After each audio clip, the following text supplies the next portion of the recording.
Hello everybody, and today we're going to read the book Snoopy's Constellation Quest.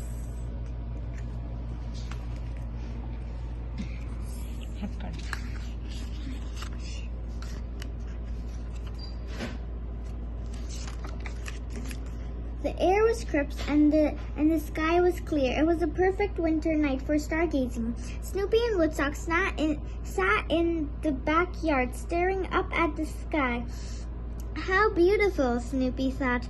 All we need now is a telescope. Woodstock chirped up with an idea. That's true, Snoopy agreed. A telescope and hot chocolate. While watching the stars, Snoopy ploughed through a book called A Guide of the Constellation of the Night Sky. Constellations are groups of stars that create patterns in the night sky. Snoopy learned there is a dog star, but no bagel constellation. Thought Snoopy. Maybe I should write to NASA about that. To get a better look, the pair climbed up on the roof of Snoopy's doghouse. The night was clear and cloudless, so they could see many stars. And that wasn't all. They could also overhear Lucy and Lunas in their backyard next door. I learned all about the stars in school, Lucy told to her brother. I got an A in astronomy. Lunas was impressed. His sisters knew much and looked forward to study stars too. Lunas loved looking at the stars. Did you know sailors used the stars when they were sailing to help them know which direction they were going? He asked. They used them to travel across the ocean. Lucy nodded. Oh yes, she said. Those soldiers knew a lot about the stars. When I was younger, I used to try to count every star in the sky, Lucy said. How high were you able to count? Lunas asked. Only 6 or 7. Like I said, I was young. Lucy was ready to go inside to warm up.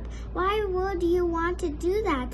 Lunas asked. It's a beautiful night. Besides, there are billions and billions of stars.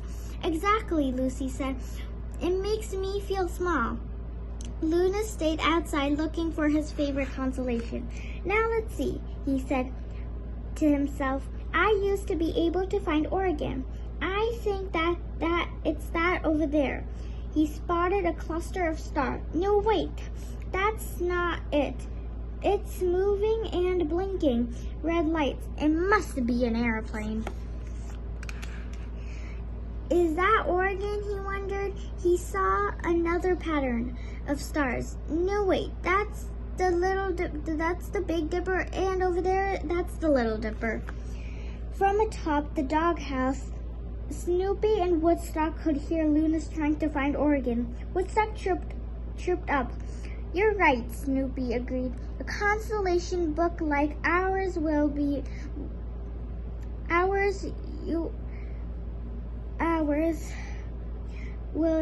a big help for him. Maybe we should share ours. Woodstock chirped at Snoopy again. Well, I suppose he could invite him over to stargaze with us, but he could have to take off his shoes. I don't want any tracking dirt on my roof, thought Snoopy. Woodstock chirped again. Oh yes, that's a better idea. Let's go over there. I hope he has a telescope and hot chocolate, Snoopy thought. As they walked over, Lunas called out, Hello, you two, and invited them to sit down beside him. I was looking for the constellation, but right now all I can find is dippers. Snoopy handed Lunas the constellation guidebook. This is a perfect, Snoopy, Lunas exclaimed. Thank you. Lunas read aloud. Constellations can take the shapes of animals, people, or objects, like a crown or campus, even fantasy creatures. Snoopy crossed his arms and grumbled to Woodstock. Fantasy creatures? Sure, but no bagels. The largest constellations you can see is Hydra. Lunas read on. It looks like a huge snake or dragon and takes up over 3% of the night sky. Woodstock jumped up at the thought of the snake that big. Lunas flipped the book until he found what he'd been looking for. Here we go, he said. Exactly. The sky is divided into 88 constellations. Perhaps the most famous is Orion the Hunter.